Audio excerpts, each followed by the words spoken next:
Hey guys, and welcome to a Clash of Titans. I am incredibly excited to bring this game to you today, for we have Alfredino and the Bone Boys, the mighty forces of the Tomb Kings, taking on Hanadins and the edgiest of all of the pointy elves, the Dark Elves. Now, if you've been around in the competitive scene for any length of time, or are you an old veteran, you've probably heard of Alfredino and Hanadins of Clan ODM, two fantastic players. Had some awesome games with them in the past, and they're well known for winning pretty much every single tournament under the sun and just being absolute raid bosses. So when they clash against each other, you know it's going to be a good fun time. So let's delve into this. For the forces of the Tomb Kings, a relatively interesting build because we have the triple sneaky snakos. I love a sneaky snake, they're pretty damn cool indeed, including the Eyes of the Desert, the Regiment of Renowned, probably my favorite unit in the Tomb King roster. Just look how badass, menacing, and awesome they look, all rolled into one. As the sun blinds their enemies,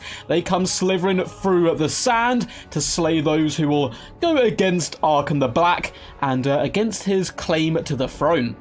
We have a load of skeleton warriors in the front, pretty basic stuff, cheap, cheerful chaff, nothing to write home about. We do have some horsemen as well on the flanks, giving a nice little bit of mobility. You'll see a lot of top tier players use light cavalry, just effective at shutting down the back line if you have good micromanagement. It can be very costly though if you're a bit sloppy of a player because they are relatively squishy.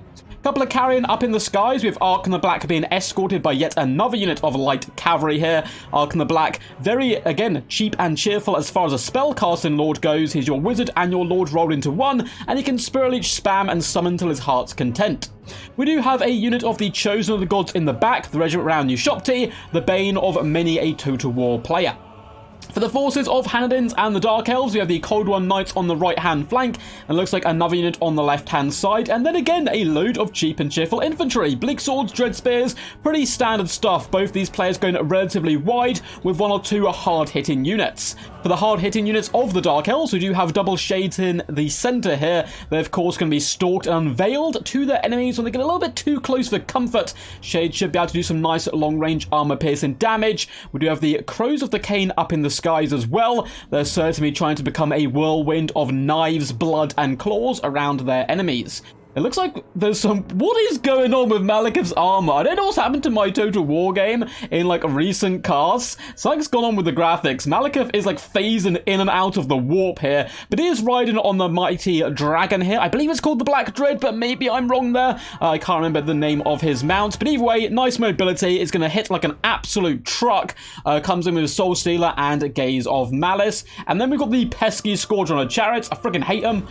They're very good units. You need decent micro to make them work as well, but boy oh boy are they infuriating to face in the hands of a good player, and we're going to certainly see them infuriate Alfredino's Tomb Kings here today, already starting to pick some shots at the Chosen of the Gods, a fantastic target for them. Looks like the Chosen of the Gods themselves are going after the Cold One Knights. Looks like both players are going to be repositioned a little bit. Tomb King's going in almost two little death squadrons here, and an early Malekith dive. He's been driven mad by the warp, and the dragon just drifting through the ground onto the Chosen of the Gods, and then immediately it floats up into the sky once more before whirling around to charge into the horsemen. You love to see it.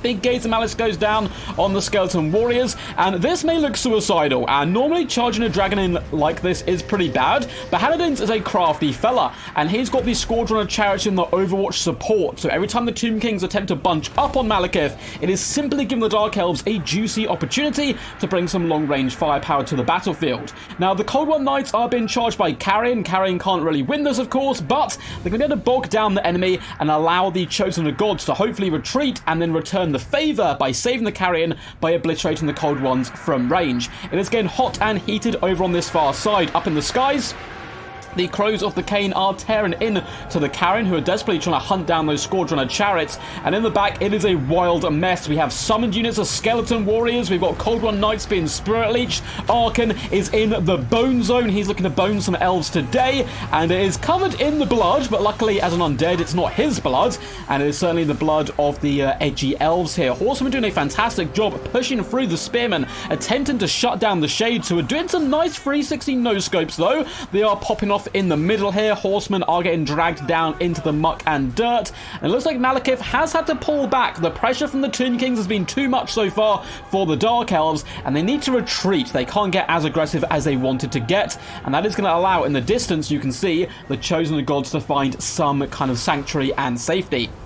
Sneaky Snakes are moving over. Looks like they're going to be trying to rain down some pain onto Malekith, who's taking big shots here. He has managed to pop down a Soul Stealer, though, so he should be getting a decent amount of a little bit of a buff going on here. Bleak Swords are able to trap the Stalkers. Malekith thinks about it. He was thinking about it, but was looking at the snakes and thought, you know what? I'll let my ground troops and cronies deal with that. The snakes are shooting into the Scourge Runner chariots to do a bit of hit and run here. Another lovely shot comes in by Malekith, doing some decent damage to the horsemen, but this light cavalry is running rampant over the Dark Elves. Balance power slightly in the Dark Elf favor, however, and though it's getting quite heated in the main fight here on the flanks, Dark Elves are cleaning up shop. So a mixture of Cold One Knights as well as Dread Spears are going to break down the Carrion, but look who it is looking to return that favor we spoke about earlier. The Carrion saved the Chosen of the Gods, and the Chosen of the Gods will save the Carrion. Beautiful play here. Alfredino got great micromanagement on that unit to keep them in the action, despite some fantastic early pressure coming in by Hanadins. It looks like the horsemen are attempting to once again save. These are Stalkers or the regular unit? They're just the Stalkers, not the kind of ROR version. It looks like Argon the Black was threatened by a big breath attack by the dragon. Instead decides to flip him the bony middle finger, laugh, dodge it, drop a Spirit Leech, and dip out. You've got to be careful, Argon. He is a very squishy lord, so you definitely don't want that dragon hopping on him anytime soon. Malekith considers floating out over onto the Chosen of the Gods, does take a few shots up the butt by the Stalkers, and he needs to get out of range as swiftly as possible. Carrion looking to pin him in place. Stalkers are still alive in the middle, but the rest of the skeleton warriors are kind of getting dragged down here. Horsemen doing an okay job. Nice hammer and anvil tactic over here on this Bleak Swords, and that's not going to be a fun time for anyone. The Bleak Swords continue to try to fight, but their prospects do indeed look bleak, and they will no doubt retreat. The fact these snakes are alive is a big boon for the Tomb Kings. Scourge Runner chariots, however, are starting to rip into them with some deadly armor-piercing shots from range. Horsemen still going strong for now. They've been hunted down by some Cold One Knights, so should be able to escape them, you'd like to think. Crows of the Cane are attempting to encourage those shades back to the battlefield with many a death threat and curse.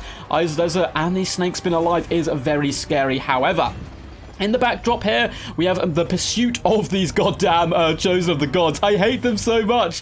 The Bleak Swords are trying to chase them down, but they don't care. They've done long-distance running since they were wee little skulls without bony bodies. A big breath attack does come down here onto the Stalkers. Does okay damage. You can see a couple of corpses do kind of turn to husk and collapse onto the ground, but yet another Spirit Leech goes down on Malekith, and the fact Archon the Black is still alive is a big pain in the side for the Dark Elves, because he's going to do this all day long. Spirit Leech, Spirit Leech, Spirit Leech is all he wants to do. He loves it, and it will whittle down Malekith slowly over time.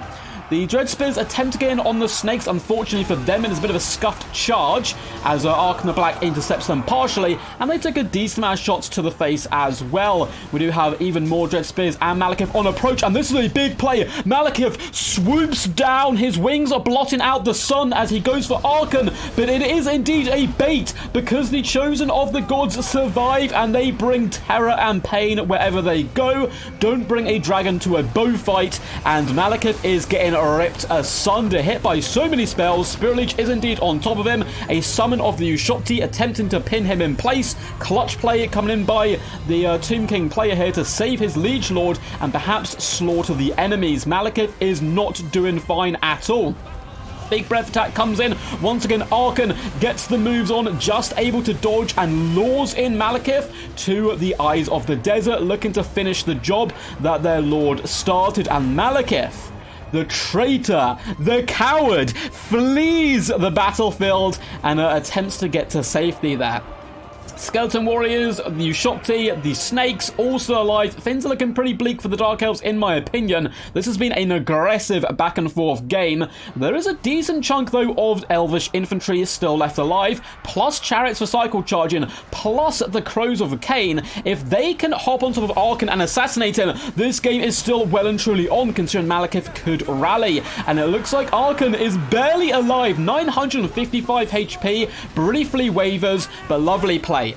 Waits for the crows to land and then drags them through his own infantry and snakes so he can make an escape, and it bogs down the crows of the cane amongst chaff and crap they really don't want to be fighting. Good play by the Dark Elves though, realizes the threat, flies back up into the sky, and then once again he's on Archon's booty looking for the chase, but the bow shopty still, even in this late stage, so strong. Now, a lesser player would have had those bow shopty dead a long time ago, because they were under so much pressure in the early game, but the continued just refusal to let your opponent have anything. Keep running, keep fighting, because that unit can come back in the late game and clutch, and boy oh boy did they against Malekith, and I don't see a way back in this for the Dark Elves anymore. The snakes are simply too strong. A big assassination attempt goes after Archon, but there's even more snakes waiting in the wings. These stalkers are going to get some nice shots into the flank. Archon could perhaps go down here, but I don't even think it would matter anymore with the Chosen of the Gods so healthy. The Dark Elves waver. Malekith is nowhere to be seen. In fact, is that a body of a dragon? It looks like he was felled at some point. Interesting, probably from the bow shopty's long shots, or maybe a unit of carrion perhaps. But either way, it doesn't matter. It is going to be a victory for the Tomb Kings. A very Pyrrhic victory though. Look at the battlefield. It is littered with the dead and dying, and unfortunately for the Dark Elves, those troops will simply be resurrected to once again form the army of the Tomb Kings. Well played to Alfredino, well played to Hanadins, and a big shout out to Logic. I believe this was on one of his streams. He sent me the replay and I was like, you can't see an Alfredino Hanadins game and not cast it. It's physically not possible. Well played to both these chads. An awesome game. Very close. I think the early game kind of went a little bit well for the Dark Elves in comparison to the Tomb Kings. That lovely bait. I'm just going to swoop him with Malekith, nice and aggressive, and, we're going to pick you apart if you try and surround him with our squadron of chariots. But Alfredino, rather than panicking there, falling back, trying to protect those Chosen and perhaps losing them, decides instead, you know what, I'm just going to go on the offensive. I'm going to punch you right in the gut, attacked on the left-hand flank. That forced the Dark Elves to retreat, and with some good micromanagement, the Chosen Gods were able to survive, come back in the late game, and win it for the Tomb Kings. Awesome stuff indeed. Let's go through the damage dealt and value and stuff very quickly. 1.6k Archon the Black, 1.9k Eyes of the Desert. Beautiful play there.